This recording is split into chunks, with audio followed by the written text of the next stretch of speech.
Halo. Kita bersyukur karena pada sore hari ini kita dapat berkumpul tempat ini untuk bersyukur dan memuji nama Tuhan.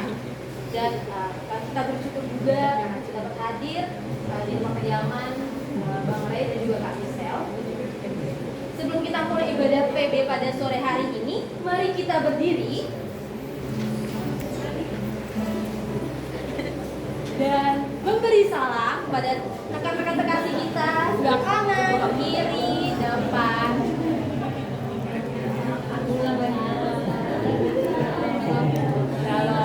Kayaknya aku salah sendiri yang terinfo. Itu aku sama Elsa. Beda. Untuk meregangkan badan kita, mari kita menyanyikan lagu Mentega dan Roti. Sudah tahu semuanya, kakak abang sudah tawarkan rekan terkasih.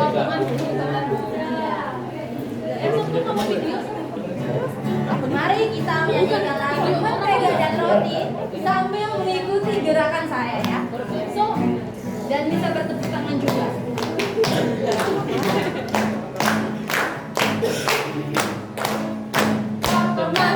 Temanku, kita selalu bersama. Seperti mentega dengan roti. Kau temanku, kita selalu bersama. Seperti celana dengan baju. Ku akan selalu mendukungmu. Ku akan selalu mendukungmu. Mendorongmu untuk terus maju.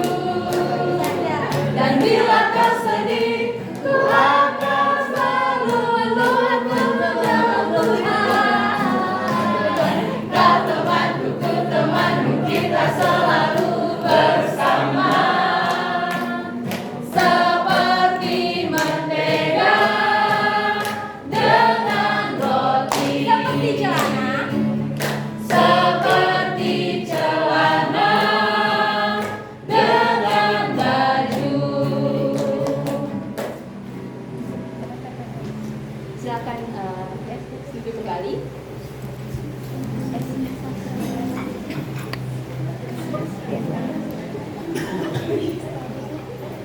Kita akan memulai ibadah kita.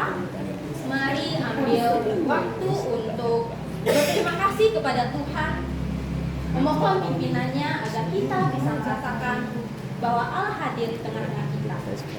Mari kita berdiam diri sejenak dan bersaat teduh. Saat teduh dimulai.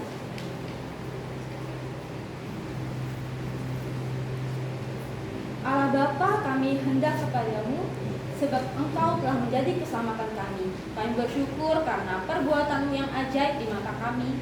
Karena hari ini hari yang dijadikan Tuhan, kiranya kami dapat bersorak-sorak dan bersukacita karenanya. Ya Allah, kami hendak bersyukur juga kepadamu.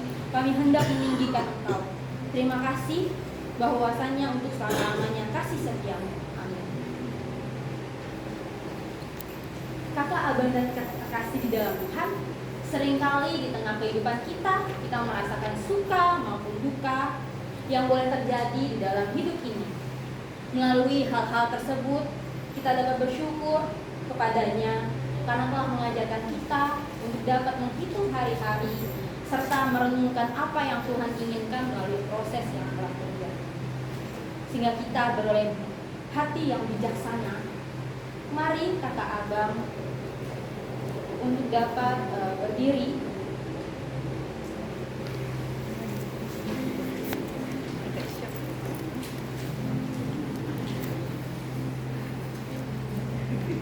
Kita akan menyanyikan pujian Ajar Kami Tuhan.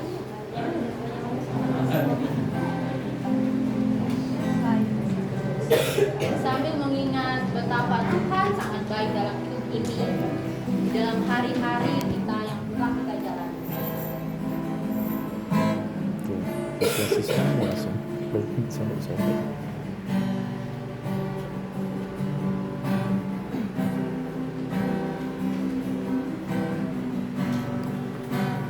Ajar kami Tuhan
lagi kakak abang serta rekan-rekan yang ingin menyampaikan kesaksian, saya persilahkan.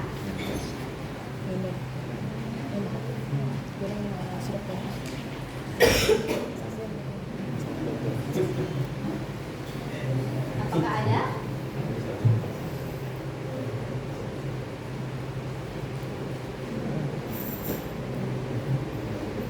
Baiklah, jika tidak ada, sebelum mendengarkan kebenaran firman Tuhan, mari kita menyanyikan lagu pujian Hanya Anugerahnya.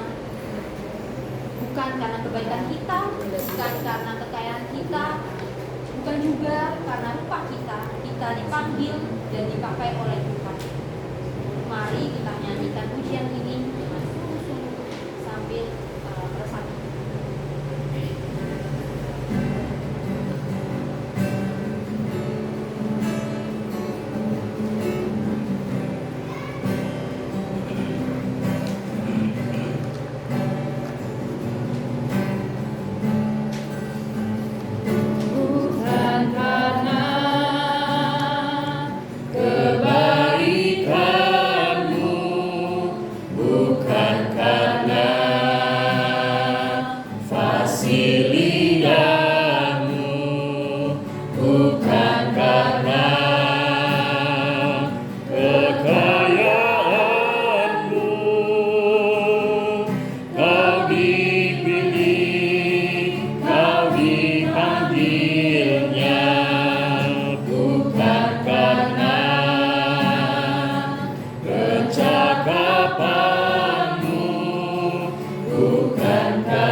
kita berdoa.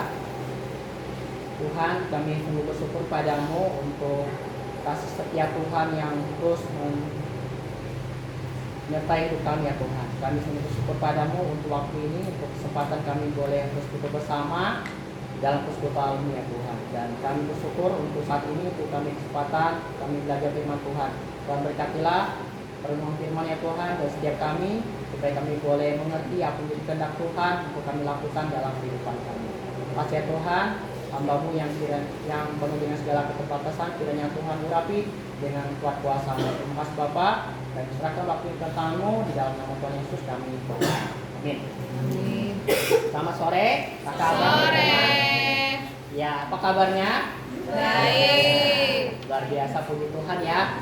Saya secara khusus sangat bersyukur bisa kembali beribadah bersekutu bersama untuk kali pertama kayaknya ya, setelah sekian lama. Maksudnya bersekutu secara langsung ya, setelah sekian lama kita mungkin bertemunya online gitu ya, atau secara terbatas. Nah, bersyukur hari ini untuk kita kesempatan untuk kita belajar kebenaran firman Tuhan. Nah teman-teman, hari ini kita belajar satu topik yang sangat menarik ya. Tema persekutuan kita adalah, udah tahu ya, di layar jelas ya, ambisi pribadi versus ambisi Allah. Satu topik yang sangat menarik saya pikir ya, satu topik yang saya pikir relevan dengan kehidupan kita gitu ya. Nah, sebelum kita membaca satu teks yang akan menjadi dasar perenungan kita sore ini, mari kita akan terlebih dahulu memperhatikan pandangan orang-orang atau apa yang orang pikirkan tentang ambisi. Ada dua pendapat. Yang pertama teman-teman, di dalam salah satu karya Shakespeare, tahu ya, William Shakespeare itu salah satu pujangga Inggris yang sangat terkenal ya. Nah, dalam sebuah karyanya dikisahkan ada seorang kardinal. Kardinal itu bernama Wolsey. Kardinal itu tahu ya teman-teman ya. Kardinal itu seorang pejabat ini ya, pejabat senior dalam gereja Katolik Roma. Kalau lihat dari struktur itu dia di bawah paus. Kardinal ini namanya Wolsey. Kardinal Wolsey, dia berkata kepada seorang yang bernama Cromwell. Kemungkinan Cromwell itu politisi. Kalau kontesnya begitu ya. Jadi ada seorang kardinal, tokoh gereja, berkata kepada seorang politisi. Politisi itu namanya Cromwell. Dia berkata begini kira-kira, Cromwell, kuperintahkan kepadamu untuk mencampakkan jauh-jauh ambisi. Oleh dosa itu, para malaikat jatuh. Demikian kata Kardinal Wolsey kepada seorang yang bernama Cromwell. Nah teman-teman, menurut Kardinal Wolsey, ambisi itu dikatakan sebagai penyebab seorang jatuh ke dalam dosa, penyebab seorang melakukan kejahatan. Karena itu kita jangan menjadi orang yang berambisi gitu ya. Kita jangan berambisi, karena ambisi itu yang akan membuat kita jatuh ke dalam dosa, melakukan berbagai kejahatan. Karena itu tidak jarang, kira-kira mungkin orang berpikir begini, jangan berambisi. Yang penting adalah setia melakukan perkara yang Tuhan percayakan. Tapi jangan menginginkan lebih, jangan memikirkan hal-hal yang di luar gitu ya. Yang penting setia pada Tuhan, jangan menjadi orang yang ambisius. Mungkin ada pandangan seperti itu gitu ya. Dari apa yang dikatakan oleh Kardinal Wolsey itu, karena ambisi menjadi dikatakan penyebab seorang jatuh ke dalam dosa, menjadi pencetus, penyebab orang melakukan kejahatan, melakukan dosa. Nah itu pandangan pertama teman-teman. Namun di sisi lain ada juga pandangan, ada seorang tokoh bernama William Carey, ya kita kenal lah ya. Ini bapak misi modern dikatakan ya. Nah dia berkata begini ya. Ini salah satu kutipannya, kalau ini ya kita pernah dengar, ini kutipan sangat terkenal, sering dikutip gitu ya. Dia bilang begini teman-teman, harapkan perkara-perkara yang besar dari Allah dan lakukan hal-hal yang besar bagi Allah. Ya, saya ulangi. Harapkan hal-hal perkara-perkara yang besar dari Allah dan lakukan perkara-perkara yang besar bagi Allah.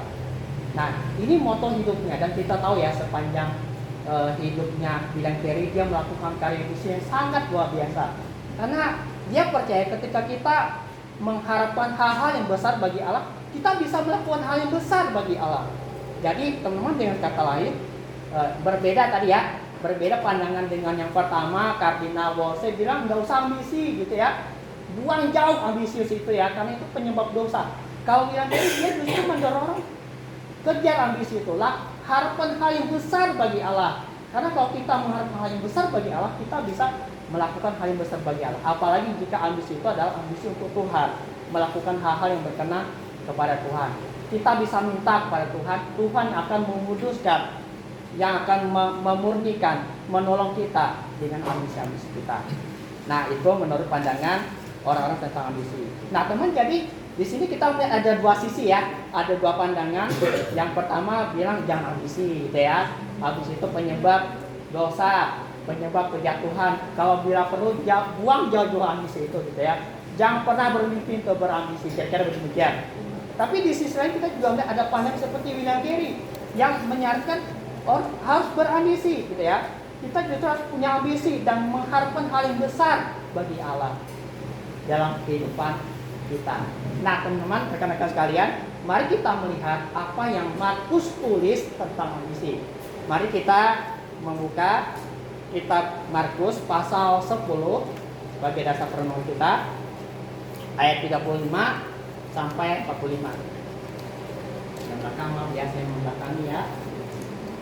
Oke, Markus pasal 10 ayat 35 sampai 45. Oke. Sudah dapat, teman-teman? Sudah. Nah, kita baca bergantian ya. Saya akan baca ayat yang 35, teman-teman semua 36 dan seterusnya. Judul perikopnya permintaan Yakobus dan Yohanes bukan memerintah, melainkan melayani. Lalu Yakobus dan Yohanes, anak-anak Zebedius, mendekati Yesus dan berkata kepadanya, "Guru, kami harap supaya engkau kiranya mengabulkan suatu permintaan kami." Jawabnya pada mereka, "Apa yang kamu berjanji aku berbuat bagimu?" Lalu kata mereka, "Perkenankan kami duduk dalam kemuliaan-Mu kelak, yang seorang lagi di sebelah kananmu dan yang seorang di sebelah kirimu." Tetapi kata Yesus kepada mereka, "Kamu tidak tahu apa yang kamu minta. Dapatkah kamu meminum cawan yang harus kuminum dan dibaptis dengan baptisan yang harus kuterima?" Jawab mereka, "Kami dapat." Yesus berkata kepada mereka, "Memang kamu akan meminum cawan yang harus kuminum dan akan dibaptis dengan baptisan yang harus kuterima. Tetapi Yohanes berkata dengan baptisan sendiriku, aku tidak berhak memberikannya. Itu akan diberikan kepada Bapa bagi siapa itu telah disediakan." Mendengar itu, ke-10 murid yang lain menjadi marah kepada Yakobus dan Yohanes. Tetapi Yesus memanggil mereka lalu berkata, "Kamu tahu bahwa mereka yang disebut pemerintah bangsa-bangsa memerintah rakyatnya di dalam Mesir, dan pembesar-pembesarnya menjaga kuasanya yang keras atas mereka. Tidaklah demikian di antara kamu. Barang siapa yang menjadi besar di antara kamu, hendaklah ia menjadi pelayanmu. Dan barang siapa yang menjadi hamba di antara kamu, hendaklah ia menjadi hamba untuk semuanya. Karena Anak Manusia juga datang bukan untuk dilayani, melainkan untuk melayani dan untuk memberikan nyawanya menjadi tebusan bagi banyak orang." Demikian jauh pembacaan firman Tuhan. Nah, teman, kalau kita baca bagian ini, kita tahu konteksnya ya. Jadi Markus sedang menceritakan bahwa Tuhan Yesus dan para murid sedang melakukan perjalanan menuju Yerusalem. Kita tahu kalau bicara Yerusalem berarti itu Yesus sedang bicara tentang penderitaannya, tentang kesengsaraannya, bahwa dia akan menderita, bahwa dia akan disalibkan, mati, dan pada juga dia akan bangkit. Nah, teman, kalau kita membaca kitab Markus gitu ya, paling tidak Markus 3 kali, sebanyak 3 kali dia menceritakan, dia mengisahkan, secara khusus menceritakan kepada murid-muridnya bahwa sebentar lagi dia akan mengalami penderitaan, bahwa dia akan mati, bahwa dia akan disalibkan 3 kali kepada para muridnya.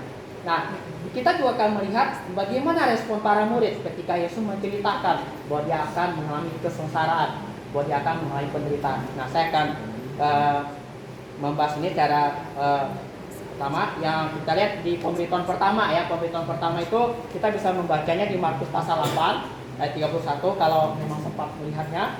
Nah, di sana dikatakan bahwa Anak Manusia akan menanggung banyak penderitaan, gitu ya. Dia akan dibunuh, tapi dia akan bangkit pada hari ketiga.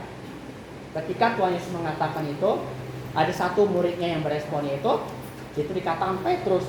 Petrus apa dikatakan di sana, kata dia menarik Tuhan Yesus ke samping gitu ya, dan dia menegur Tuhan Yesus gitu ya. Rupanya teman-teman, Petrus tidak setuju bahwa Tuhan Yesus mengatakan bahwa dia akan menderita, bahwa dia akan mati, bahwa dia akan disalibkan. Petrus tidak setuju dengan apa yang akan dikatakan, apa yang akan terjadi pada Tuhan Yesus gitu ya. Kelihatannya Petrus membela gitu ya, sepertinya begitu. Nah, tapi kalau kita lihat perikop itu selanjutnya, Tuhan Yesus akhirnya bilang, memarahi ini ya, Petrus bilang, "Enyahlah iblis, sebab engkau bukan memikirkan apa yang dipikirkan Allah, melainkan apa yang dipikirkan manusia." Itu pemberitahuan pertama. Pemberitahuan kedua kita bisa melihat yang di Markus pasal 9 ayat 31. Tuhan Yesus ulangi lagi kepada murid-muridnya bahwa nanti anak manusia akan diserahkan ke dalam tangan manusia, dan manusia itu akan membunuh dia akan menderita tapi akan bangkit pada hari ketiga. Teman-teman, ketika Tuhan Yesus selesai mengatakan itu, bagaimana respon para muridnya? Kalau kita baca Markus pasal 9 ayat 31 dan bagian selanjutnya ya, di ayat selanjutnya dikatakan bagaimana respon para murid? Mereka bertengkar, teman-teman. Mereka bertengkar satu dengan yang lain. Apa yang mereka pertengkarkan? Apa yang buat mereka bertengkar? Mereka bertengkar siapa yang paling besar di antara mereka. Bayangkan, Tuhan Yesus sedang bicara tentang penderitaan yang akan dialaminya. Ini para murid bukannya simpati begitu ya. Mereka malah sibuk di antara mereka mempertengkarkan gitu ya, meributkan siapa yang paling besar di antara mereka. Itu respon para murid. Belum cukup 2 kali, teman-teman. Ketiga kalinya Yesus ulangi lagi gitu ya. Di Markus 10 ayat 33-34, sebelum perikop yang tadi kita baca gitu ya, Tuhan Yesus ulangi lagi dengan nadanya sama, bahwa dia akan mengalami penderitaan, dia akan disalibkan, dia akan mati, dia ditangkap, dia olok-olok, diludahi, disesak, dibunuh, dan akan bangkit 3 hari kemudian gitu ya. Nah, teman-teman, begitu Tuhan Yesus mengatakan demikian, kita baca perikop yang kita baca tadi ya, Yakobus dan Yohanes langsung gitu ya, mendekati Tuhan Yesus dan berkata, "Guru, kami mohon berikan kami posisi di sebelah tempat duduk kita ya, di sebelah kanan dan kiri dalam kemuliaan kelak," gitu ya. Nah, teman-teman, setiap kali Tuhan Yesus menceritakan tentang penderitaannya, tentang hal yang akan dia alami nanti, kira-kira begitulah respon para murid gitu ya. Begitulah respon para murid terhadap berita penderitaan yang disampaikan oleh Tuhan Yesus kepada mereka. Teman, kalau kita melihat dari 3 pemberitahuan ini, kita bisa menyimpulkan apa, teman-teman? Murid-murid rupanya gagal paham terhadap apa yang Tuhan Yesus katakan kepada mereka. Tuhan Yesus mengatakan bahwa dirinya, anak manusia itu akan menderita, tapi para murid memikirkan hal yang lain.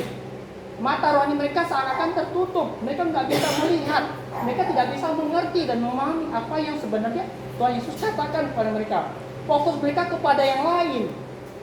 Itulah kalau kita membaca, kemungkinan Markus secara ironis gitu ya, menceritakan, kalau kita baca di Markus sebelum pemberitahuan pertama ya, itu ada kisah tentang Tuhan Yesus yang menyembuhkan seorang yang buta, akhirnya matanya kelip bisa melihat gitu ya. Lalu perikop setelah ini, kalau kita lihat perikop persis setelah bagian ini ya, judulnya Yesus menyembuhkan Bartimeus.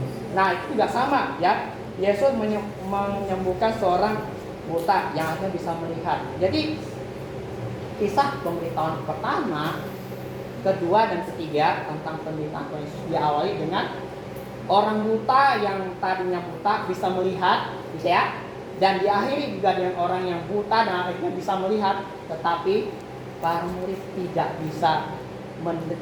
bisa melihat yang jelas ya. Mata mereka tertutup, teman-teman. Mata mereka tertutup. Fokus mereka tuh kepada yang lain. Mereka memikirkan hal yang lain rupanya. Motivasi mereka lain.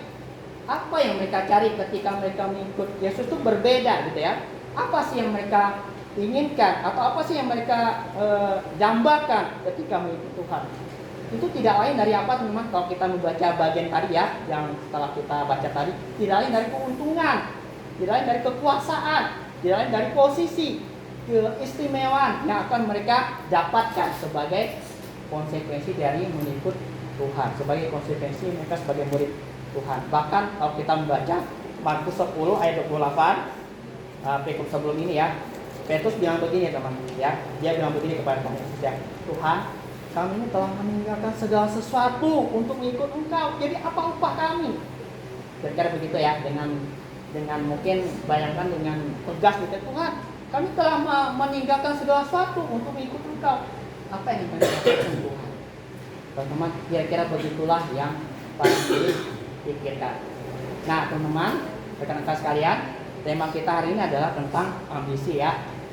Satu tema yang menarik saya pikir ya. Nah, bicara tentang ambisi, sebenarnya apa sih ambisi itu ya? Apakah ambisi itu jahat gitu ya? Apakah ambisi itu nggak boleh berambisi gitu ya?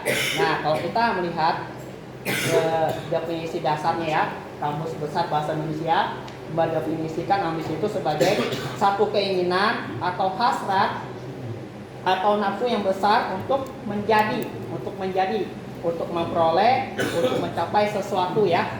Untuk mencapai sesuatu itu bisa berupa pangkat, bisa berupa kedudukan, atau melakukan sesuatu. Jadi teman-teman, intinya ambisi itu adalah suatu keinginan, suatu hasrat, bahkan bisa dimengerti sebagai nafsu yang ada dalam diri kita untuk memperoleh sesuatu, tentunya untuk diri sendiri. Nah, teman, dari pengertian ini kita bisa melihat sebenarnya ambisi itu secara hakikat, secara natural gitu ya, itu sebenarnya sudah ada dalam diri kita manusia. Ambisi itu sebenarnya sesuatu yang melekat dalam diri kita manusia. Kenapa demikian? Memang kita bisa melihat bahwa kalau seseorang punya ambisi, maka dia punya, bayangin ya, kalau dia punya ambisi, dia akan punya semangat. Kalau dia bangun pagi hari untuk melakukan banyak hal, karena dia punya ambisi. Nah, karena ambisi maka seseorang bisa terdorong atau termotivasi untuk melakukan banyak hal dalam hidupnya. Itu yang kalau kita lihat tadi seperti yang diutarakan oleh William Carey gitu ya. Karena punya ambisi. Jadi sebenarnya ambisi itu, teman-teman, kalau kita melihat di sini, artinya ambisi itu bukan sesuatu yang perlu dijauhi gitu ya. Jadi kita orang Kristen, setiap kita harus punya ambisi. Termasuk kita, orang Kristen harus berambisi, harus punya ambisi dalam kehidupan ini. Seorang yang tidak memiliki ambisi akan menjadi orang yang gampang menyerah dalam kehidupannya. Karena apa? Nggak ada motivasi, nggak ada yang menjadi tujuan yang akan dilakukannya. Seorang yang tidak memiliki ambisi akan menyerah ketika menghadapi kesulitan. Seorang yang tidak memiliki ambisi akan tidak memiliki gairah dalam kehidupannya. Jadi kita bisa melihat ya teman, secara natural kita tuh harus punya ambisi. Karena ambisi itu sesuatu yang memang menjadi pendorong kita dalam kita menjalani kehidupan kita. Nah, jadi dari sini kita bisa menyimpulkan teman-teman, ambisi itu apa? Bukan sesuatu yang perlu dijauhi ya. Bukan penyebab dosa ya. Bukan penyebab dosa, bukan penyebab kejatuhan. Ambisi itu penting untuk kita miliki. Nah, kalau ambisi itu ada sesuatu yang penting untuk kita miliki, maka kita pertanyaan adalah apa yang menjadi ambisi kita teman? Apa yang menjadi ambisi kita semua? Kita yang hadir di sini, apa yang menjadi ambisi kita? Kalau kita diminta untuk memikirkan atau merenungkan secara sungguh-sungguh, secara serius, apa yang menjadi ambisi kita dalam hidup kita? Apa ambisi kita dalam hidup? Apa ambisi kita dalam pekerjaan? Apa ambisi kita dalam keluarga? Apa ambisi kita dalam pelayanan? Apa ambisi kita dalam relasi sosial dan segala macamnya? Itu ya, kita pasti memikirkan itu ya. Kita pasti punya ambisi di dalam semua aspek kehidupan kita kan. Nah, teman-teman, kita melihat ya teman-teman, sekalipun ambisi itu hal yang baik ya, suatu yang tadi katakan itu pendorong, penyemangat gitu ya dalam kehidupan kita. Kita penting untuk punya ambisi, tapi kita juga mesti sadari teman-teman, seringkali ambisi kita itu seringkali dilandasi oleh motivasi yang salah. Nah ini kayak pagarnya ya. Benar, ambisi itu penting. Benar, ambisi itu harus kita miliki. Tapi kita juga harus waspada. Kenapa? Ambisi itu seringkali dimotivasi atau dilandasi oleh motivasi yang tidak baik, yang kurang baik. Kita harus jujur mengakui ini teman. Kenapa? Karena secara natural kita manusia mungkin punya kebutuhan tertentu dalam diri kita yang ingin dipenuhi. Jadi seringkali di balik apa yang kita lakukan, di balik apa yang kita lakukan, di balik ambisi kita, ada keinginan itu apa rekan-rekan? Ya saya coba menyimpulkan ya, di balik ambisi kita atau di balik apa yang kita lakukan gitu ya. Jangan-jangan ini yang menjadi, jangan-jangan ya, ini yang ada dalam diri kita ya, meninggikan diri, mencari pujian, mencari kemuliaan, mencari perhatian, mengejar kehormatan. Jangan-jangan ini yang ada, semoga enggak ya, gitu ya. Nah teman, dalam konteks ayat yang kita baca, yang tadi ya, yang kita baca, kita melihat Yakobus dan Yohanes meminta itu kepada Tuhan Yesus. Sehingga tadi permintaan mereka apa? Guru, nanti dalam kemuliaan-Mu berikan kami apa? Tempat duduk ya, di sebelah kanan dan sebelah kiri gitu ya. Itu bicara apa teman? Tempat sebelah kanan sebelah kiri itu bicara apa? Itu langsung di sebelah Tuhan Yesus loh ya. Iya kan ya? Kan itu yang mereka minta kan? Mereka menanyakan, mereka meminta bukan hal yang biasa. Mereka meminta sesuatu yang sangat besar gitu ya. Yang mereka minta nggak tanggung-tanggung teman-teman.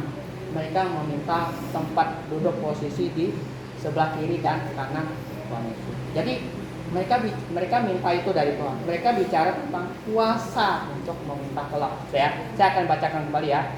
Guru, kami harap supaya engkau kiranya mengabulkan suatu permintaan pada kami gitu ya. Ayat 37 kan, lalu kata mereka, perkenankan kami duduk dalam kemuliaan kelak, yang seorang lagi sebelah kanan dan yang seorang di sebelah kiri. Jadi mereka minta posisi, mereka minta kuasa untuk meminta kelak bersama Tuhan Yesus. Jadi Yakobus dan Yohanes ya berambisi apa namanya? Mereka berambisi demi posisi bergengsi dalam kemuliaan kelak bersama Tuhan. Nah, lalu kita juga bertanya kan, lalu kalau emang salahkah yang mereka minta? Lalu apa yang salah dengan keinginan itu? Apakah salah menginginkan memerintah kelak bersama dengan Tuhan Yesus dan memerintahnya? Apakah salah meminta itu gitu ya, mengharapkan itu dari Tuhan? Sebetulnya teman-teman, rekan-rekan sekalian, kata Abang, masalahnya sebenarnya ada pada motivasi tersembunyi di dalam diri mereka. Jadi sebenarnya bukan masalah ini ya apa yang mereka minta, tapi apa yang mendasari permintaan mereka ya. Motivasi di balik permintaan mereka, motivasi dalam hati Yakobus dan Yohanes ya. Teman-teman, kalau kita melihat di sini dari apa yang mereka minta, mereka dengan egois ya. Mereka dengan egois mau mencari posisi dan kuasa yang tinggi untuk diri mereka sendiri. Itu ya.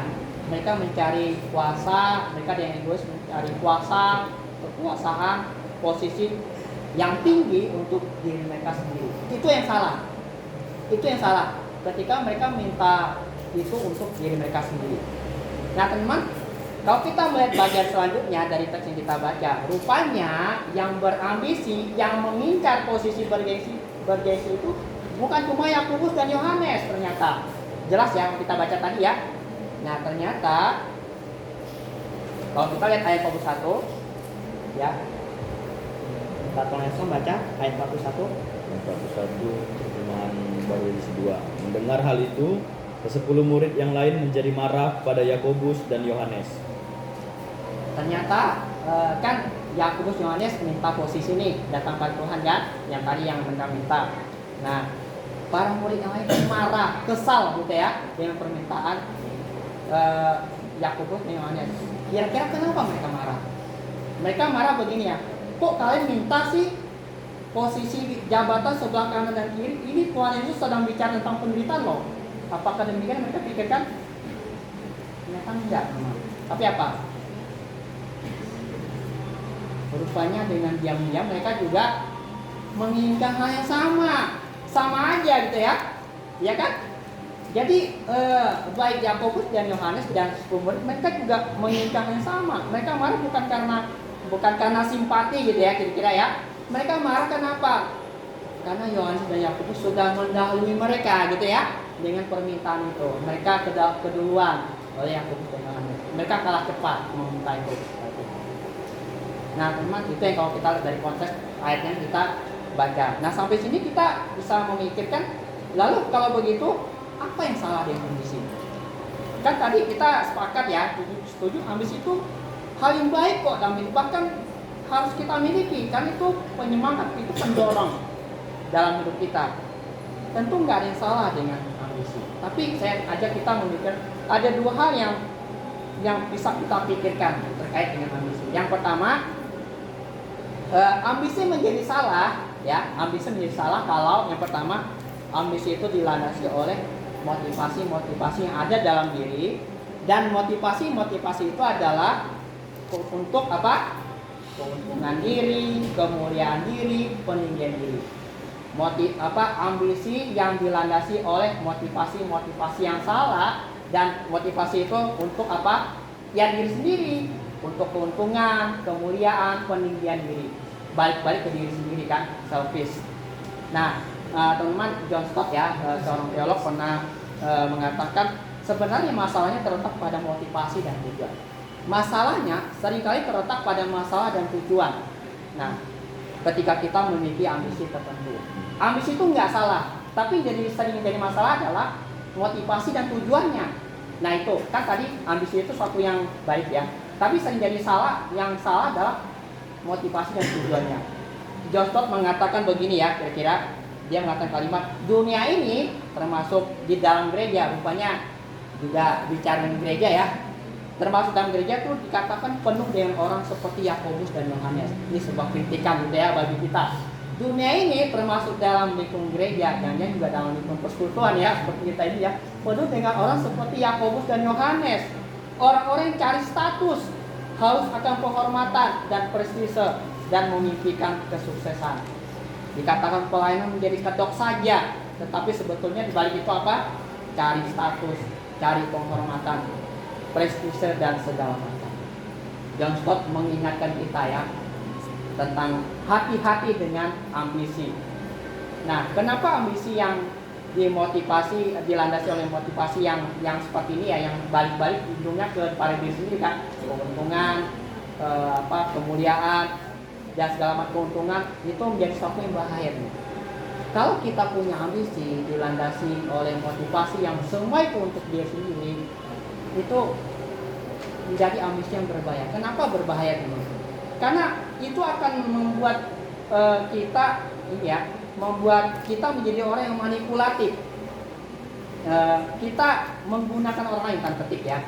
Kita menggunakan orang lain untuk mencapai apa yang menjadi kebutuhan dan tujuan dalam kita. Kita akan memanipulasi gitu ya. Kita akan menggunakan orang lain untuk diri kita sendiri. Jadi di balik kita melayani, tapi sebenarnya kita bukan mau melayani ya, tapi di balik itu ada keuntungan pribadi, ada sesuatu yang pengen kita dapatkan ketika kita melayani atau ketika kita memperhatikan. Itu menjadi bahayanya ketika ambisi dilandasi untuk keuntungan diri. Gitu ya. Jadi kita nggak tulus ya. Ketika kita melayani, ketika memperhatikan, kita dapat sesuatu dari dia. Entah itu dapat pujian, entah itu dapat keuntungan dan segala macam. Itu membuat kita jadi nggak otentik melayani. Kita bisa mempergunakan orang lain untuk melayani kita. Tadi bilang ya, pelayanan jadi kedok, tapi di balik itu cari penghormatan, cari pujian, segala macam. Saya pikir ini perlu kita waspadai ya. Jadi John Stott telah mengingatkan kita ya, hati-hati dengan motivasi. Ya, semoga kita punya motivasi yang benar lah ya dalam melayani, dalam ambisi-ambisi dalam hidup kita. Jadi karena itu pertanyaan adalah kenapa kita melayani? Kenapa kita melayani rekan-rekan? Apa motivasi terdalam dalam diri kita ketika kita mengatakan saya ingin melayani, saya berambisi untuk melayani Tuhan, saya ingin berambisi dalam hidup ini? Apa motivasi terdalam di dalam diri kita? Nah, Yakobus dan Yohanes punya agenda pribadi gitu ya. Yakobus, Yohanes punya agenda pribadi. Yakobus, Yohanes punya motivasi tersembunyi ketika mereka mengikuti Tuhan. Mereka berambisi untuk kepentingan diri sendiri. Nah, lalu kalau demikian, bagaimana caranya supaya ambisi kita menjadi ambisi yang sehat, menjadi ambisi yang berkenan kepada Allah, menjadi ambisi yang bisa mempermuliakan Tuhan? Kan tadi kita setuju ya, kita semua pasti punya ambisi. Saya yakinnya kita semua pasti punya ambisi, dan kita semua yang hadir, saya yakin kita semua punya ambisi gitu ya. Nah, Bagaimana supaya ambisi pribadi kita menjadi ambisi yang sehat dan berkenan kepada Allah? Nah, teman-teman, saya pikir ada dua hal yang bisa kita renungkan, kita pikirkan, dan itu dijawab oleh Tuhan Yesus dalam teks yang kita baca ketika Yakobus dan Yohanes datang meminta kepada mereka. Kita lihat ayat 23 dan 44 ya. Di sana dikatakan, barang siapa ingin menjadi besar di antara kamu, hendaklah ia menjadi pelayanmu. Dan barang siapa ingin menjadi terkemuka di antara kamu, hendaklah ia menjadi pelayanmu. Jadi Tuhan Yesus mau bilang, engkau mau mendapat posisi di sebelah kanan dan kiriku, engkau ingin menjadi besar, Tuhan Yesus katakan, hendaklah menjadi pelayan, hendaklah menjadi hamba, hendaklah menjadi hamba, menjadi pelayan untuk semua. Nah, sampai sini teman-teman. Jadi bagaimana caranya supaya ambisi kita itu terkikis gitu ya, terkikis menjadi ambisi yang sehat dan berkenan? Tuhan Yesus memberikan jalan keluarnya ya. Tuhan Yesus memberikan solusinya kepada kita, yaitu kalau yang ayat yang kita baca tadi 43 dan 44, kita bisa menyimpulkan adalah jalan perendahan diri. Jalan perendahan diri, pola pikir sebagai hamba, itu way out-nya, itu jalan keluarnya yang Tuhan Yesus katakan kepada Yakobus dan Yohanes, dan juga saya yakin kepada kita semua ya. Dan setelah itu Tuhan Yesus nggak hanya ngomong gitu ya, tapi Tuhan Yesus lakukan, dia peragakan, dia praktekkan. Kita bisa melihatnya dalam ketika Tuhan Yesus membasuh kaki murid-muridnya ya. Satu bagian yang sering kita bahas ya di Yohanes pasal 13. Yesus tidak hanya mengatakan, tapi dia mempraktekkan langsung dan meminta kepada murid juga untuk melakukan yang sama ya. Jalan perendahan diri, pola pikir sebagai hamba, sebagai servant gitu ya. Ya, dalam hidup ini kita seringkali di mana-mana, teman-teman, kalau seminar yang paling laku seminar leadership atau seminar kepelayanan. Sudah pasti seminar leadership ya, tapi Yesus memberikan bagaimana pemimpin yang melayani gitu ya. Nah, itu yang Tuhan Yesus ajarkan kepada para murid dan juga kepada kita. Jalan perendahan diri, pola pikir sebagai hamba. Nah, teman-teman sekalian, bagaimana supaya ambisi yang kurang baik tadi ya, kan ambisi-ambisi dalam diri kita itu kurang baik, itu bisa menjadi ambisi yang berkenan kepada Allah.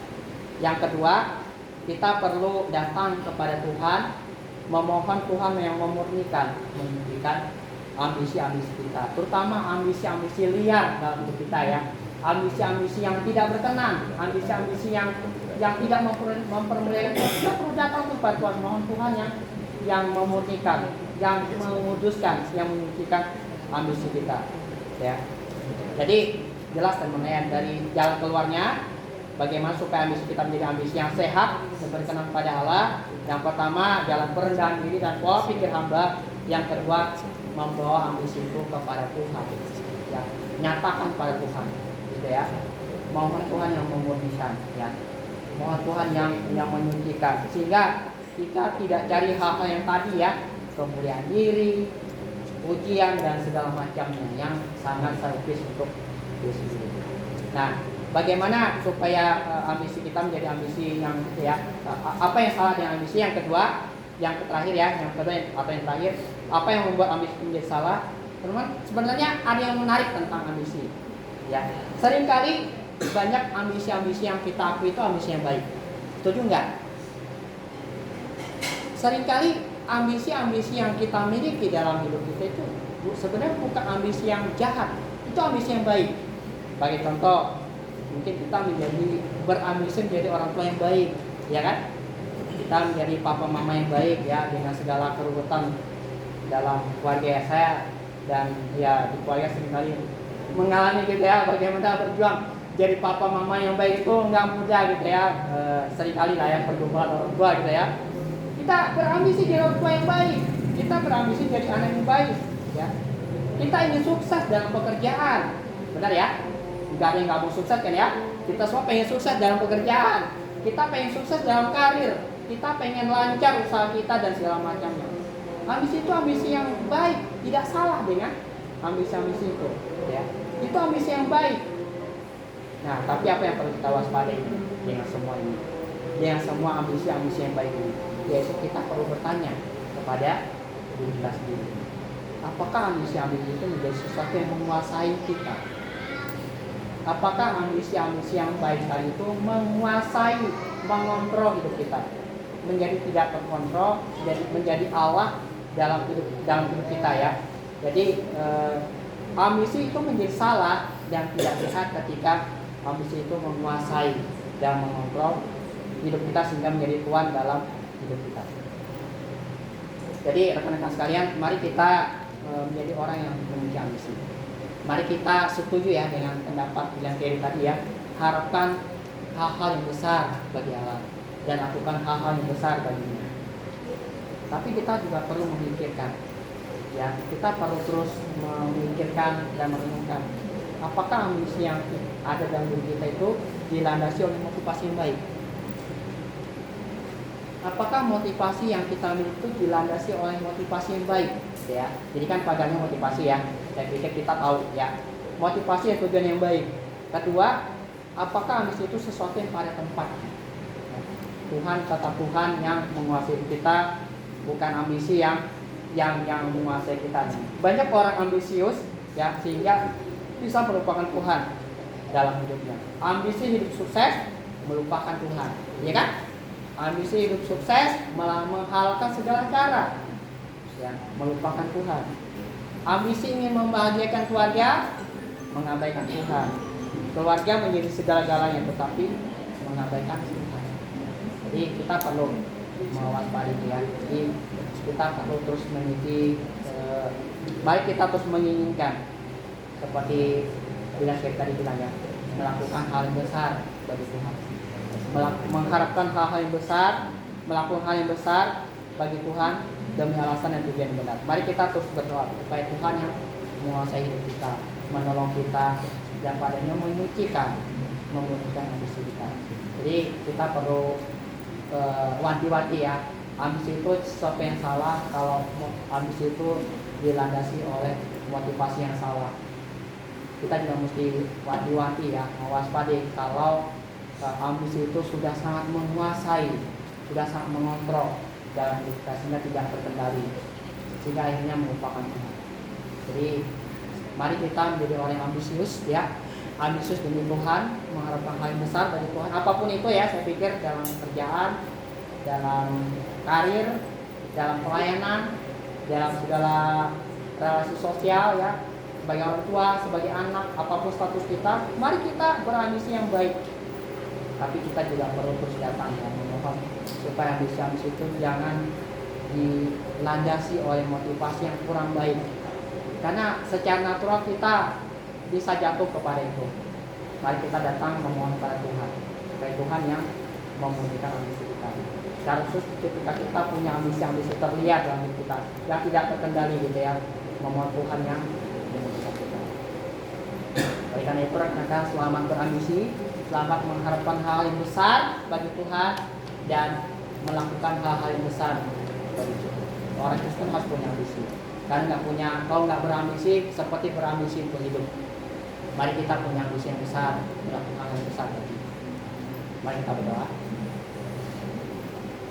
Kita kasih Kawika yang berdoa. Tuhan, Bapak kami sungguh bersyukur untuk segala pertolongan Tuhan yang telah menolong kami hadir di tempat ini, setiap tujuh sembah kami, bahkan memberi kami ruang untuk bisa mendengarkan kebenaran firman Tuhan. Ya Tuhan, kiranya setiap kehidupan kami di dalam segala hal-hal yang ingin kami kejar, dalam segala ambisi yang mungkin kami ingin capai, sekali lagi Tuhan, biarlah apa yang menjadi kehendak Allah itu yang terutama menjadi kehendak kami.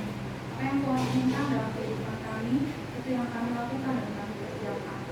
Biarlah kami juga belajar untuk tidak menggantungkan segala sesuatu dengan kekuatan kami, tetapi sepenuhnya bergantung pada pimpinan Tuhan, sehingga hikmat di dalam memutuskan, di dalam mengambil keputusan itu semuanya karena kebijaksanaan dari Allah yang mengaruniakan kepada kami.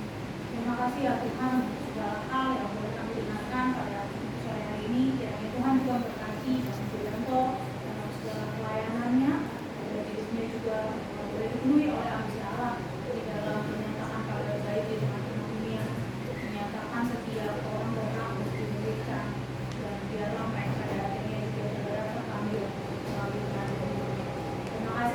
Tuhan dan segala hal yang telah kami gunakan dalam nama Tuhan Yesus kami berdoa. Amin.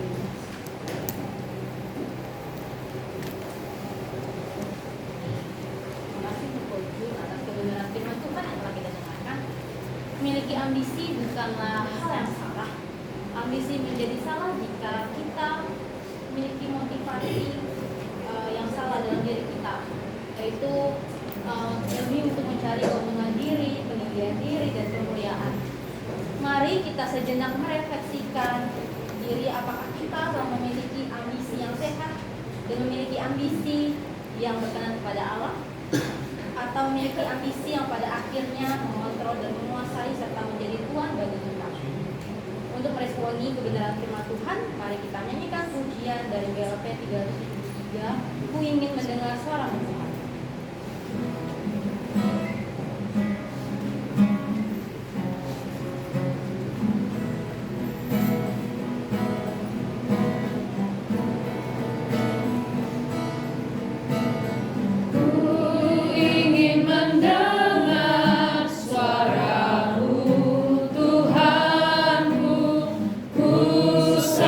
Diciptakan untuk rencanamu yang mulia.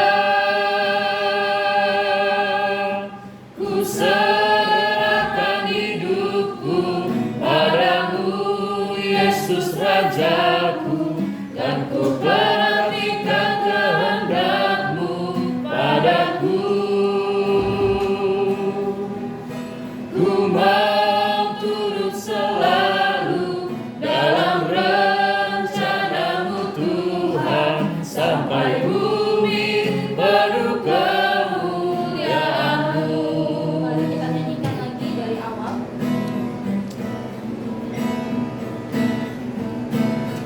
Ku ingin mendengar suara-Mu Tuhanku. Ku sadar diciptakan untuk rencana-Mu yang mulia. Ku serahkan hidupku padamu, Yesus Rajaku, dan ku perhatikan kehendak-Mu padaku. Ku mau turut selalu dalam rencana-Mu Tuhan, sampai bumi penuh kemuliaan-Mu. Sampai bumi penuh Sampai bumi penuh kemuliaan-Mu. Baiklah, kita akan memberikan yang terbaik bagi Tuhan dan sambil menyanyikan pujian Sudahkah yang terbaik diberikan dari BLP 216.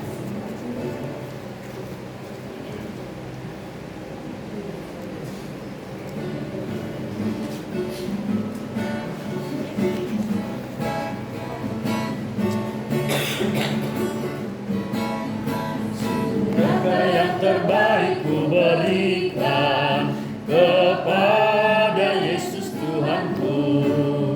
Besar pengorbanannya di Kalvari, diharap yang terbaik dariku. Berapa yang terhilang tak ku cari, dan ku lepaskan yang terbelenggu. Sudahkah yang terbaik ku berikan kepada Yesus Tuhanku? Mari kita nyanyikan lagi. Begitu banyak waktu yang terbuang, sedikit ku beri baginya. Sebab kurang kasihku pada Yesus, mungkinkah hancur pula hatinya?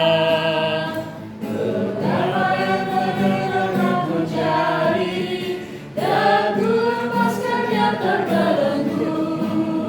Sudahkah yang terbaik ku berikan kepada Yesus Tuhanku?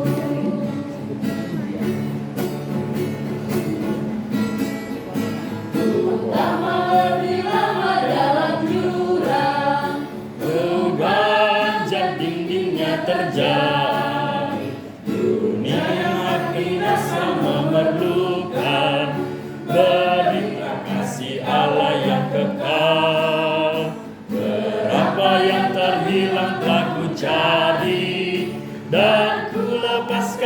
terbelenggu.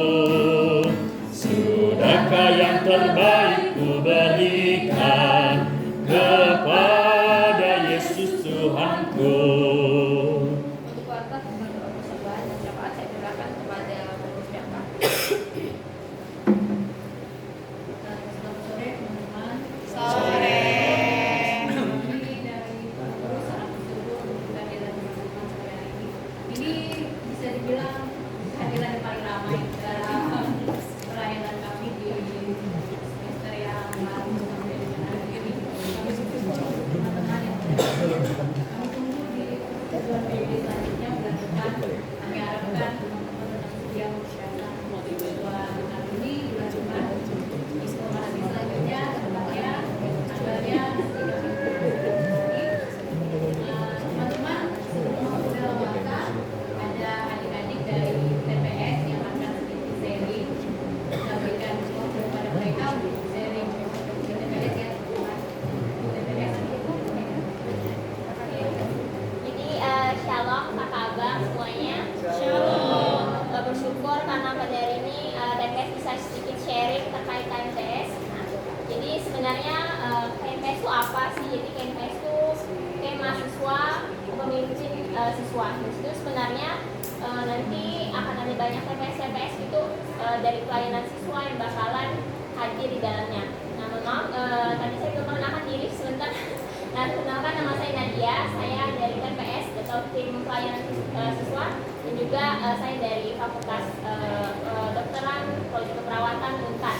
Itu juga dengan rekan-rekan saya, ada Rogarte, Dita, terus dari staf siswa ada Kak Selvi di sini.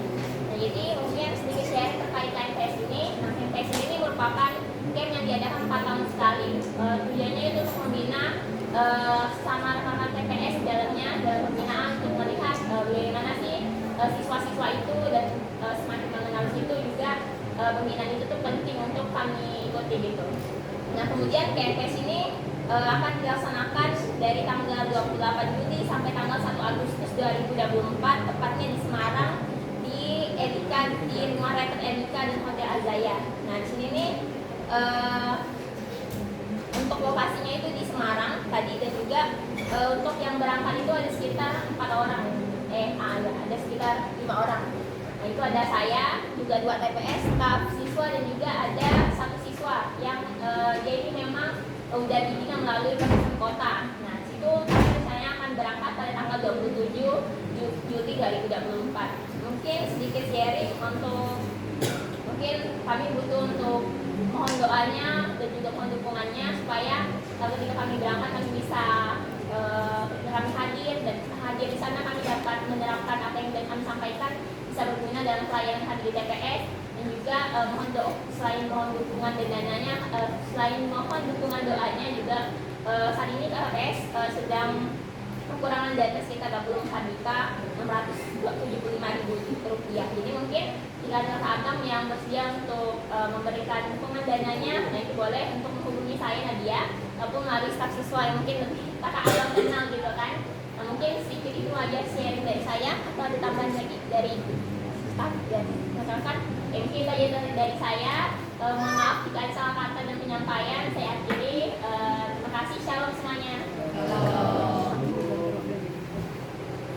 Terima kasih untuk adik kita Nadia untuk sharing pelayanan TPS-nya. Untuk teman-teman yang mau mendukung pelayanan TPS dalam bentuk mereka, pendanaan mereka, boleh nanti menghubungi Nadia atau Kak Selvi, stafnya siswa. Terus yang kedua terkait dengan pasca perkantas, ada sedikit sharing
rajin dalam kehidupan gitu ya. Dan kenapa juga kami melakukannya secara internal, karena kami ada melakukan satu kegiatan juga setelah ibadah Paskah. Itu namanya sharing good news. Ya dengan kata lain berbagi kasih lah gitu ya kepada kalau di Warta gitu ya, yang dipimpin oleh PAK itu kepada sasarannya gitu ya, mungkin pekerja jalanan yang ada di jalanan, terus juga para pekerja yang ada di TPS atau tempat pemungutan sampah, maupun ya mungkin orang-orang yang BGJ atau keterbelakangan gitu ya yang ditemui. Dan ibadah Paskah ini nanti akan diadakan hari Sabtu tanggal 6 April 2024 itu jam 3 sore gitu ya. Kemudian nanti setelah ibadah akan dilanjutkan dengan tadi kegiatan sharing good news itu. Kegiatan ibadah ini diadakan di luar gitu ya, di luar Perkantas Kalbar. Kemudian kenapa kami men-sharingkan pada hari ini gitu ya di ibadah PB ini, karena kami ingin mengajak kakak sekalian untuk berpartisipasi gitu. Walaupun mungkin tidak bisa hadir, tapi mengajak untuk kakak sekalian berpartisipasi dalam membantu gitu ya. Ada beberapa hal yang kami butuhkan, menerima bantuan telur karena kami akan membagikan sebanyak 250 paket bingkisan gitu ya, dan untuk satu bingkisannya itu berisi 2 telur, jadi artinya kami membutuhkan 500 butir telur gitu. Dan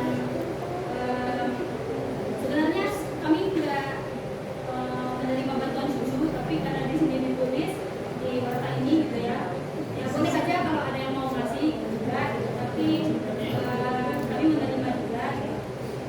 Selain bantuan ini mungkin tidak bisa membantu dalam bentuk barang nyatanya, mungkin abang kakak sekalian juga bisa memberi dukungan dalam bentuk dana.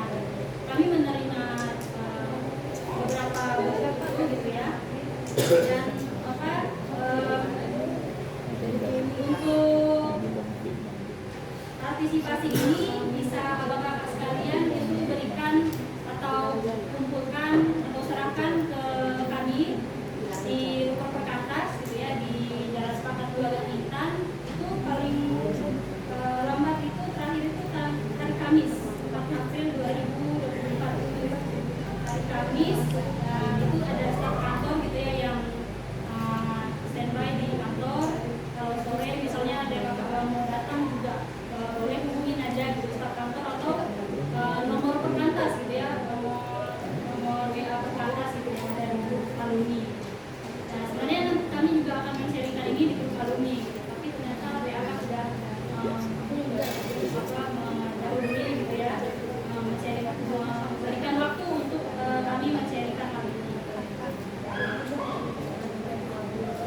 Oke, itu saja ya dari saya yang bisa saya sampaikan terkait ibadah Paskah. Terima kasih.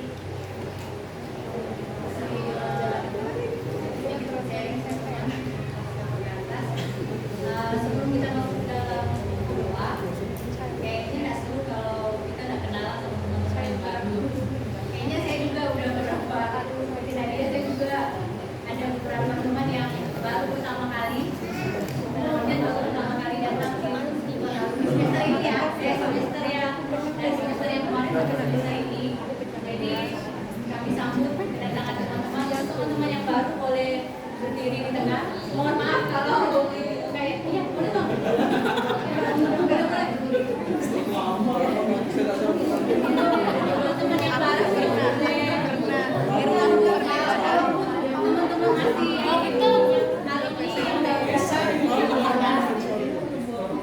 baru berdiri alumni dan alumni yang baru datang. Mari teman-teman berdiri.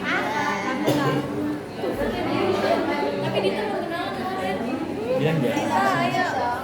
Ayo Dita biar orang tahu PPS. Belum pernah datang ke PPS. Ada sering gak nih? Edek banget. Sering dia dari kecil dibawa ke mak. Yang lain? Yang di luar tuh ada tuh kayaknya. Bus lama, yang stok lama tapi kan baru datang nggak apa-apa. Ayolah, biar kenal. Kalau kenal, tidak kenal dan sayang. Bukan cuma abang dan bukan sampingnya. Ini ada alumni yang stok lama tapi baru datang. Kayak gitu enggak. Ada Bang Piang kok, tenang ya, ada yang lebih tua. Iya lah. Ayo Pak. Aku introvert soalnya. Sampai lama-lama. Ini sebagai janjian salah malah. Ya, enggak apa-apa lah. Jadi kita datang di depan. Jadi kan kita akan makan. Absen.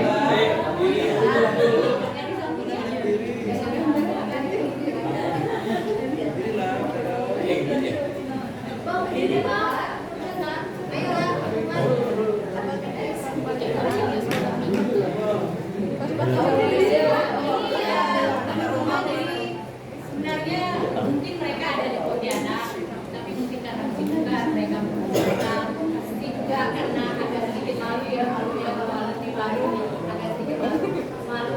Ya, dari ujung mungkin dari KMI, dari Shalom, maaf. Shalom. Jadi maaf saya telat. Beberapa kali diundang baru ini bisa datang itu pun telat. Jadi minta maaf lah ya. Sebelumnya ya selamat berbuka puasa lah ya. Amin. Stopnya lebih lama dari aku. Jadi ini kan mengurangi info saja. Jadi ya puji Tuhan. Saya diberi kesempatan, saya dan anak saya aja nih, sini Jem. Saya bisa ikut ibadah perkantas ya. Sebetulnya saya orang lama, stok lama ya. Cuma saya lagi masih muda-muda juga semua, puji Tuhan lah ya. Ya kita nggak apa lah ya, samanya gitu ya. Ada yang tua, ada yang muda sama lah ya. Nah, jadi terus tahun 2000 sebelum merit lah ya. Ya dikasih kesempatan sama Tuhan, aktiflah di PAK. Jadi bendahara saya ya, ini Sultan, tapi terus ikut suami menikah, ikut suami kita 21 tahun lebih merantau di Ketapang, Pendawangan di PT Kargil, perkebunan sawit ya, PT Kargil. Terus puji Tuhan selama menikah kami dikaruniai satu orang anak namanya Jeremy Hapusan Manalung. Sekarang usianya 11 tahun, kelas 5 di Immanuel ya. Puji Tuhan juga suami saya terkasih sudah dimuliakan Tuhan, sudah bersama-sama Tuhan Yesus di Firdaus. Di surga ya, di Firdaus. Udah senang dia di sana. Jadi kami di rumah tinggal berdua seperti itulah. Karena baru setahun ya suami dipanggil Tuhan, belum ada 2 tahun, jadi ya biasalah masih melo-melo gitu. Kan kata Bu Yuni, katanya kalau secara psikis 2 tahun baru bisa mengikhlaskan gitu. Kan namanya proses ya. Adik-adiknya, adik-adik Bapak Ibu gitu ya. Adik-adik ayo, adik-adik ayo. dari ini lagi Berani kami lawan. Jadi ya sungguh saya sangat terhibur dengan persekutuan ini, fellowship ini. Jadi sudah lama juga memang nggak seperti ini karena saya lama merantau ya. Nah itulah adik-adik, Bapak Ibu semua, itulah rencana Tuhan, kita nggak tahu ya. Terus suami sudah pensiun, balik kemari, kami rumahnya di Danau Sentarum ya, Danau Sentarum di perumahan Sentarum Mangunduang, dekat rumah Bu Maranatha ya. Bu siapa? Bu Elizabeth. Saya nggak tahu ketemu lagi tuh dengan dia di sini. Ya ampun, saya bilang. Jadi ketemu lagi dengan dia. Kami sohib lah di sana. Dan dia itu, ya puji Tuhan bisa masuk sini itu benar-benar dia apa ya? Penggerak ya di sana di perkebunan kami. Bapak Ibu Maranatha itu penggerak di sana, benar-benar itu benar-benar hidup di dalam Tuhan itu satu keluarga. Makanya saya bersyukur dia masuk kemari. Nggak jauh-jauh dari persekutuan. Memang orang persekutuan sih. Nah, maaf lah ya, saya banyak omong orangnya mah gitu. Banyak omong, udah kenal saya udah tahu lah. Jadi harapan saya kiranya memang saya secara casing sudah dewasa, tapi secara jiwa belum lah. Pasti ada dia lebih dari saya. Jadi saya jujur aja ya, iya kan? Casingnya aja udah tua, tapi ya yang udah tahu tuh Diana tahu lah gimana Kak ini, Bu Yuni tahu lah ya. Jadi saya ya seperti itulah, mau dimaklumi lah ya. Maksudnya tadi yang ambisi ya memang itu juga. Terima kasih banyak lah atas firman Tuhannya. Jadi ambisi yang negatif itu harus saya buang gitu ya. Terima kasih banyak, itu saja. Doakan, sebetulnya doakan nggak juga karena masing-masing punya pergumulan ya. Jadi biarlah saya doakan sendiri aja udah. Kata pendeta Dewi Bashir, jangan doakan terus, doakan sendiri kan gitu. Udahlah nggak usah doakan. Terima kasih.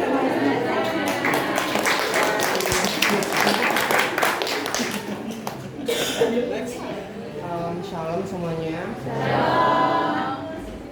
Nama saya Agustinus. Saya fresh graduate, baru Januari kemarin baru sidang.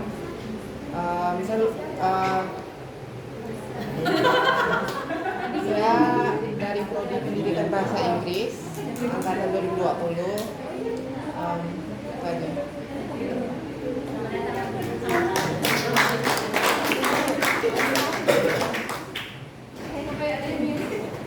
Shalom semuanya. Perkenalkan, nama saya Rogate. Saya dari TPS. Saya masih semester 2 jurusan hukum di Unpad. Sekian. Oke, shalom semuanya. Perkenalkan, nama saya Nadia Putri Tamabino. Biasanya dipanggil Nadia. Nah, terus saya kuliah di Unpad di Fakultas Kedokteran Prodi Perawatan. Terus saat ini juga sedang melayani di TPS atau di bagian siswanya sama apa lagi ya? Alamat. Oke, itu aja dari saya, sekian. Terima kasih. Salam kenal semuanya.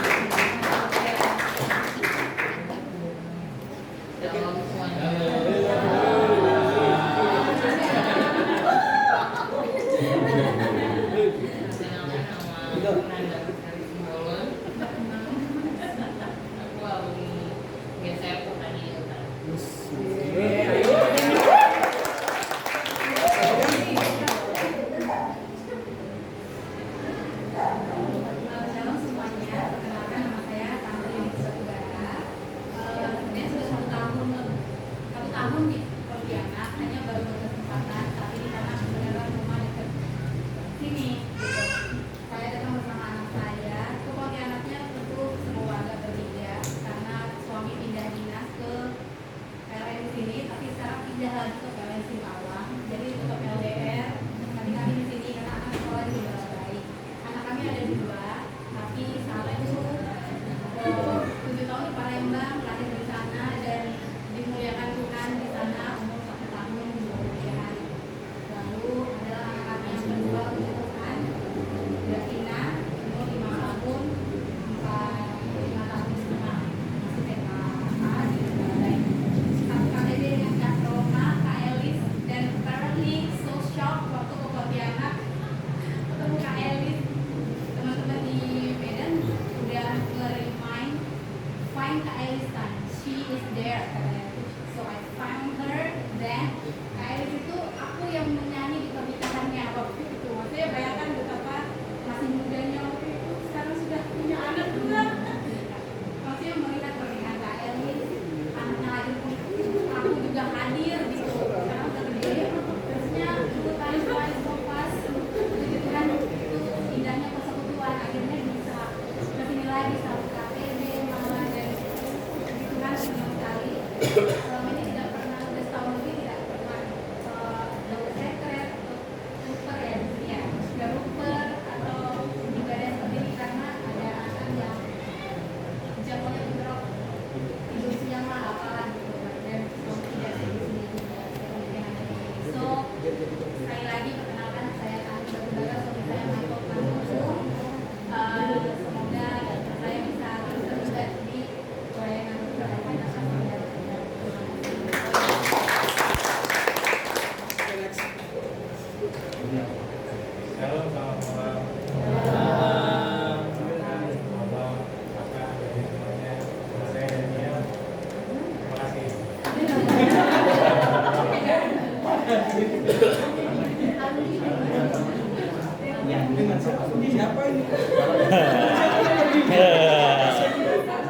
dipancing ya.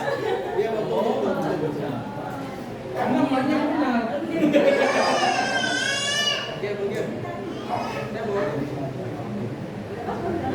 Alumni ilmu komunikasi kesehatan hidup Jakarta. Datang ke sini sama. Iya. Ya, Terima kasih. terima kasih teman-teman. Semuanya kami harapkan kedatangannya di bulan depan persekutuan juga anak-anak ini. Terus kita akan masuk ke dalam pertemuan. Jadi kita masuk ke dalam pertemuan dari Kojun. Ada yang mau didoakan Kojun?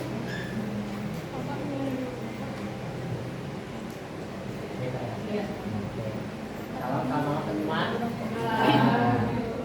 yang diminta doakan ya doain ini saya minta ya doain pelayanan kita di Sintang ya kita sedang memulai pelayanan perkantas ya pelayanan komunitas di Kabupaten Sintang kita sudah mulai tahun lebih ya kan 2021 kami ke sana belum mulai karena COVID gitu ya jadi komunitas itu baru mulai aktif itu tahun 2022 pertengahan ini sudah 1 tahun lalu ada beberapa kakak yang di sana supaya pertama kakak Unka ada 2 kakak Unka dan kakak Istikara tugas kesehatan untuk saya supaya ya adik-adik mahasiswa bertumbuh ya dalam melakukan yaitu pelayanan juga kami bertiga di rumah ya saya istri dan anak lagi masa aktifnya ya jadi ya saya berusaha menjadi orang tua yang baik tapi tidak sekali itu ya dengan segala apa bagaimana bisa melayani anak ya itu saja dari Sama nanti Koju juga sebenarnya teman-teman lagi ada buat perintisan kan kok Sanggau dan Inova. Itu lagi KTB-nya sebulan sekali atau gimana kok? ya KTP di Sanggau di Sanggau dan Inova itu 1 bulan sekali kemarin baru KTP di Sanggau besok saya pulang saya akan KTP di Sanggau ya kayak supaya apa ya semangat komunitas itu bukan cuma di komunitas ya kan semangat kita di daerah kan begitu ya di semangat itu menyebar loh ke daerah-daerah lain kan kayak nanti kalau kembali ke daerah kan pasti ada alumni ada pelayanan ada dokter tadi kak dari kesehatan dan juga makasih kak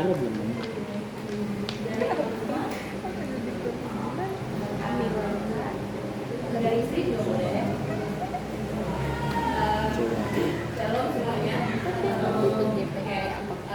Buat yang belum kenal, kenalkan nama saya Michelle.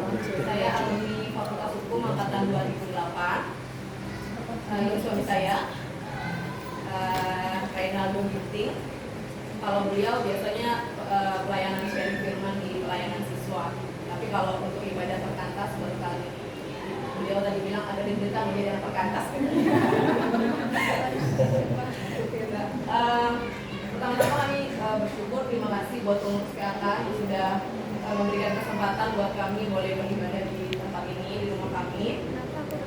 Dan bersyukur kalau untuk yang doakan pelayanan kami melayani, kami punya rehabilitasi narkoba di Singkawang, doakan pelayanan rehab kami. Bulan ini, minggu depan akan ulang tahun yang kedua. Terus kami juga punya 2 rumah singgah di Pontianak, punya 2 rumah singgah di dekat Rumah Sakit Sudarso, di Imbon sama di Gang Raya depan Rumah Sakit Sudarso. Di sana kami membina ex narapidana karena kami juga khususnya suami sudah dari dulu pelayanan penjara. Minggu lalu kami baru pulang dari beberapa penjara di Sulawesi Selatan dan Sulawesi Tengah. Kami bersyukur meskipun waktu pulang suami sakit dan baru sembuh mungkin sekitar 2 hari lalu baru pemulihan sakit suami sembuh setelah pulang karena mungkin intens dan jarak Sulawesi dari kami harus ke Makassar, Toraja lalu ke Palu itu kami harus darat 9 jam, 22 jam seperti itu. Jadi doakan kami suami istri punya kerinduan, kami punya wadah pembinaan yang XS besar di Kalimantan Barat. Untuk sekarang kami ada 8, ada 8 ex-napi yang kami bina di rumah singgah. Nanti ex-napi yang di rumah singgah ini akan mengurus orang-orang sakit dari daerah. Jadi rumah singgah ini kami buka untuk orang-orang daerah yang mungkin berobat di Sudarso, tidak ada tempat, butuh tempat menginap, kami buka di situ. Nanti teman-teman ex-napi yang akan membantu teman-teman orang-orang yang sakit yang lagi berobat di Sudarso. Jadi doakan supaya kami terus punya hati untuk pelayanan ini, baik pelayanan penjara, pelayanan rehab narkoba, maupun biasanya kalau ex-napi itu nanti kami akan buka rumah baca di pedalaman. Jadi nanti mereka yang akan pergi untuk buka rumah baca penggunaan anak-anak di pedalaman. Jadi doakan supaya kami terus punya hati, karena di selama perjalanan pasti ada ada kadang pasang surutnya, gitu ya. Ada beberapa kendala, tapi kami bersyukur kami terus dikasih Tuhan hati untuk melayani di penjara, pedalaman ataupun teman-teman yang tidak mengenal. Jadi oh ya, Itu yang ex-napi ya. kalau untuk ex-napi kami sebenarnya tidak melihat keagamaan, tapi waktu pembinaan kami tetap pembinaan rohani Kristen. Seperti di panti rehab juga seperti itu. Kalau misalnya ada agama lain terbuka, welcome, tapi untuk pembinaannya ini secara Kristen. Jadi ini satu-satunya rehab yang berbasis atau rohaninya itu sudah dilakukan. Jadi doakan supaya rehab ini juga boleh berjalan dengan baik. Bersyukur juga suami kemarin ulang tahun. Jadi bersyukur bisa berdamai. Oke, ini satu lagi doakan. Sharing itu kami kan KTB, Kak Wita, ini Heli teman KTB saya, Vera, dan satu lagi William. Karena beberapa kali saya lihat di grup ada postingan foto-foto KTB, saya bilang aduh apa kita KTB lagi. Karena kadang terkendala gitu, karena kadang satu bisa, satu bisa. Jadi doakan kami punya waktu untuk kembali sama-sama beriman di salah satu KTB. Terima kasih.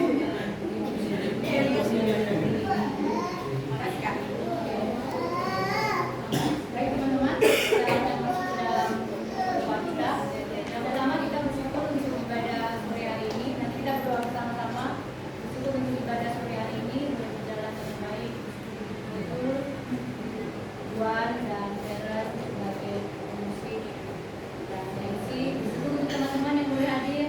Bersyukur untuk cuacanya. Kadang kalau hujan sedikit juga yang datang. Kadang kami merindukan alumni itu banyak yang datang, ada yang baru setiap bulannya seperti itu. Kita bersama-sama bersyukur untuk ucapan syukur ini, kita berdoa bersama. Kita berdoa.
Amin. Kita akan berdoa. Doakan untuk KTB bulan depan. Rencananya tanggal 20 April. Nanti tempatnya akan diberitahukan lagi, teman-teman. Doanya kita share aja ya. Untuk yang teman-teman yang di luar, doakan persekutuan bulan depan tanggal 20 April. Doakan untuk rencana dan tempat yang akan kita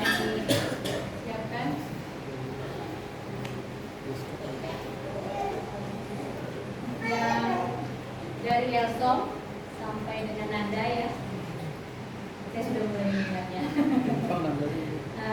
Doakan untuk tadi persiapan pasca perkantas, doakan untuk program yang akan persiapan acaranya. Memang pasca ini hanya untuk intern, doakan supaya persiapannya musik dan pembicaranya boleh jalan. Doakan untuk program yang akan dikerjakan, yang mau mendapat usulan dari teman-teman alumni. Kita targetnya tadi sebenarnya 250 paket ya. Kalau lebih berarti kita bersyukur ya. Nah, doakan untuk alumni boleh tergerak membantu sumbangannya, bisa dengan telur atau juga bisa dengan dana. Doakan supaya semua persiapan ini boleh berjalan dengan baik. Dari Natalia, termasuk yang dari ibu yang di belakang sampai dengan Yolanda, doakan untuk persiapan TPS. Adik-adik TPS kan ada TPS. Doakan persiapan mereka tuh persiapan KNPS. Doakan persiapan mereka, persiapan hati mereka. Ada 5 orang, 3 orang TPS, staf siswa ya. Doakan supaya persiapan mereka boleh sungguh dan doakan juga dana yang sekitar 20 juta lagi ya yang akan dicari. Doakan supaya boleh kontinukan orang-orang yang mau pelayanan TPS ini. Terus dari IIF sampai dengan Tantri, doakan untuk pelayanan perintisan yang tadi yang sudah ceritakan. Dan selama ini kan teman-teman kita tahunya KTB adanya di Pontianak, cuma di dalam kota. Yang di luar kota itu memang dikerjakan oleh Kojur. Nanti kita doakan supaya pelayanan perintisan Kojur yang ada kakaknya di Sintang, pelayanan perintisnya di Sanggau dan Sabang boleh berjalan. Ini Kojur kalau dia pelayanan ke Sanggau sama Ngabang, teman-teman Kojur pakai motor.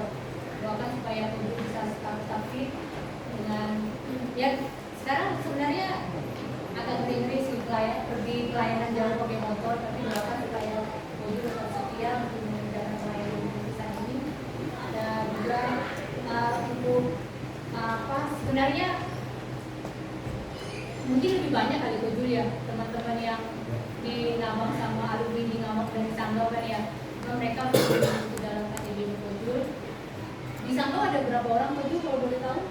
Di Sanggau ada, di Sanggau itu uniknya di Sanggau itu Pasutri, 4 Pasutri plus 1 single, jadi 9. Yang single itu Heci, yang lainnya tuh ada Lisa, Don, Apri, sama Jo, 4 Pasutri plus 1 single. Itu anggota 9 dari 9 orang. Kalau di Ngabang Kojur? Ngabang, kalau di Ngabang itu anggotanya nggak sama tiap bulan, tapi anggota tetapnya 4 orang. Ada Riko, ada Dona, ada Kiki sama Madiana 4. Terakhir kemarin 4 orang aja kebetulannya. Jadi ya memang 4 orang ini anggota tetap dulu. Itu teman-teman kondisinya pelayanan Kojur di Sanggau dan Sintang dan juga akan di Sintang yang Kojur ya, Sanggau dan Ngabang semuanya. Terus dari Daniel sampai Luas, doakan untuk alumni yang masih mencari kerja. Ada beberapa alumni memang anak baru yang masih mencari kerja, dan doakan untuk teman-teman yang sudah bekerja bisa mulai mengaplikasikan seperti tadi khotbahnya dari Kojur tentang ambisi. Kadang kalau di dunia pekerjaan tuh bisa agak sedikit, itu juga bingung ini ambisinya benar atau enggak gitu. Ya seperti tadi Kojur yang ceritakan, doakan supaya teman-teman alumni yang sudah bekerja boleh menjadi alumni yang memiliki ambisi yang benar, memiliki motivasi yang benar dalam berambisi. Itu kita doakan bersama-sama teman-teman. Nanti kita akan lanjut lagi dengan doa yang lain. Masih ada beberapa doa. Ya, siap? Oke teman-teman, kita berdoa dengan doa yang sudah diberikan. Mari kita berdoa.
yang kami tahu ada alumni yang sakit itu Papa Joy.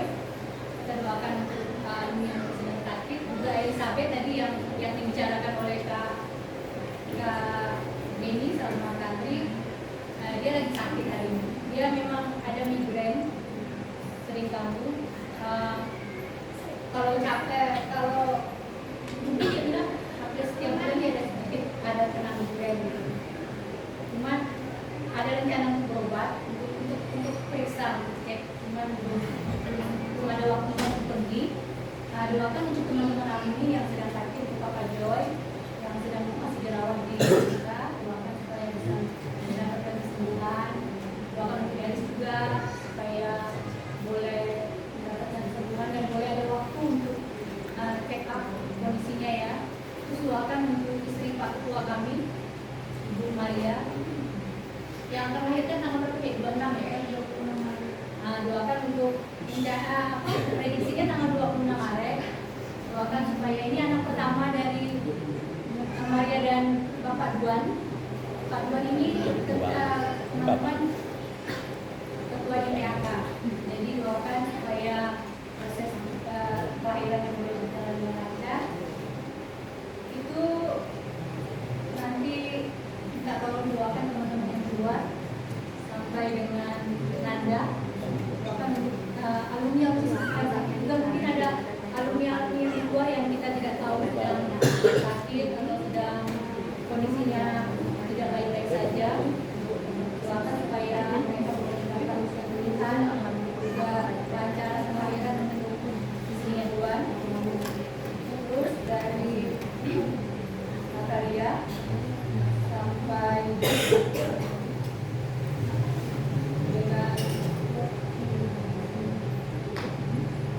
dengan Jessie, doakan untuk masalah kenakalan anak-anak SMP dan SMA. Kalau kita bisa lihat sekarang kondisinya banyak di dunia yang berita-berita yang kita dengar, banyak kenakalan remaja pada saat ini yang sebenarnya kalau zaman dulu kenakalannya beda sama zaman sekarang. Kalau zaman dulu ya kenakalannya cabut dari sekolahan. Nah, sekarang kenakalan anak-anak ini lebih banyak, kadang lebih meresahkan pada masyarakat. Kadang ada yang kayak tawuran, ada yang bawa senjata tajam, dan juga ada yang bully-bully itu juga masih tetap ada di setiap kita bisa dengar setiap bulan tuh di berita tuh pasti ada bully-bully untuk anak-anak, teman-teman.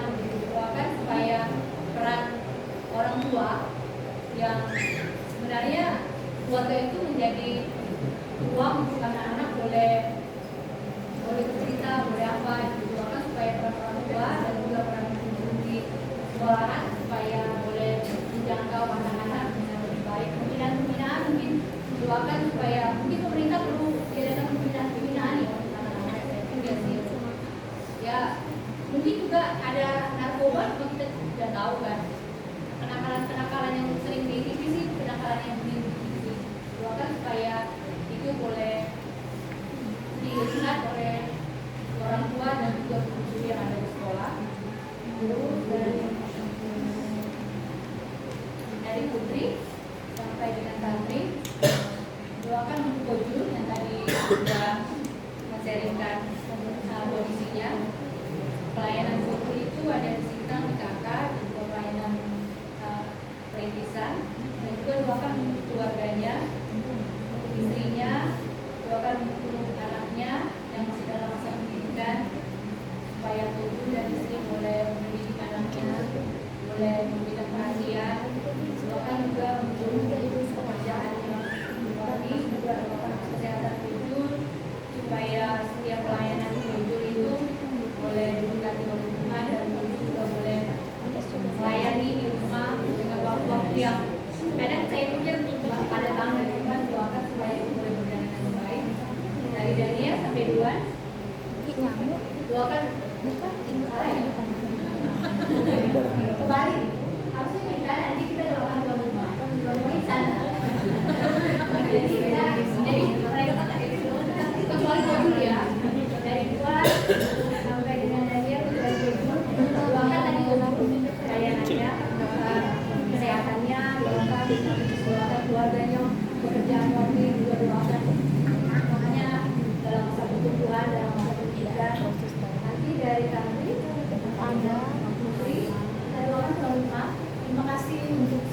juga boleh menerima kami deh.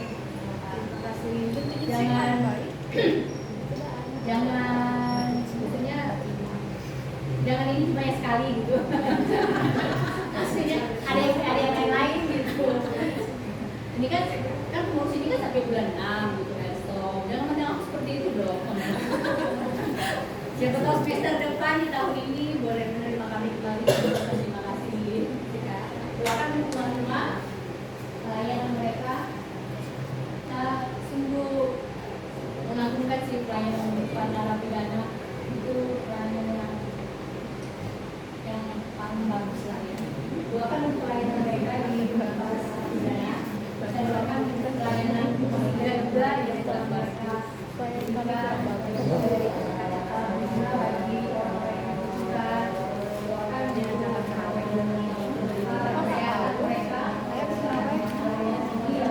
yang pastinya jangan mencapai tapi berdoakan untuk pertama usia tanggal 15 ya kita supaya semakin usia tadi melayani terus doakan buat adik istri yang lima ya ADB kayaknya waktunya harus benar-benar kita bicarakan lagi dan doakan untuk perlindungan saya sekali lagi dan doakan untuk nanti saya berdoa mari kita berdoa.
semuanya Tuhan, kami sungguh serahkan ke dalam kasih karunia Tuhan. Biarlah Tuhan yang terus menolong, memberkati, mencukupkan setiap apa yang mereka butuhkan Tuhan. Terima kasih Bapa di surga. Kami sungguh bersyukur untuk pelayanan sore hari ini. Kami menyerahkan setiap aktivitas kami selanjutnya setelah kami pulang dari rumah ini. Tuhan yang memberkati setiap kegiatan kami selanjutnya. Apapun kami akan pulang ke rumah, Tuhan yang menyertai perjalanan pulang kami, supaya kami boleh tiba dan bertemu dengan keluarga kami kembali. Terima kasih Bapa. Kami sungguh menyerahkan seluruh kehidupan kami ke dalam tangan pengasihan dan pertolongan Tuhan. Dalam nama Tuhan Yesus. Terima kasih teman-teman. Sampai ketemu di minggu depan. Saya serahkan kembali kepada MC.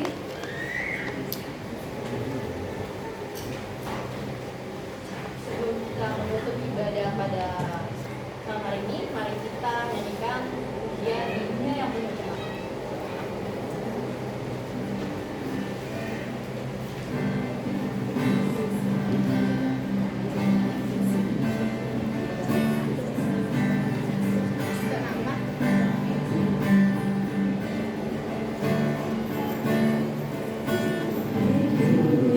Yang penuh cemar amat bersamamu, hiduplah saleh dan benar, nyatakan Yesus dalammu, nyatakan Yesus dalammu, nyatakan Yesus dalammu. Sampaikan firman dengan hati teguh, nyatakan Yesus dalammu.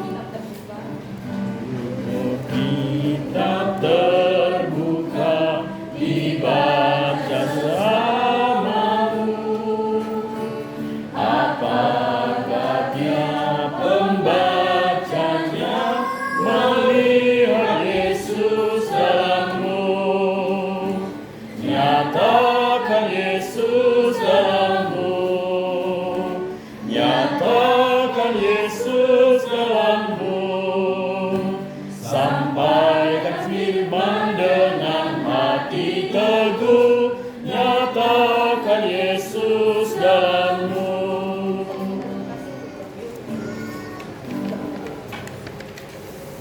Mari kita doa biar pujian yang kami berikan dari doa serta perkataan Tuhan, kami menjadi saksi Tuhan, menyatakan Yesus dalam hidup kami.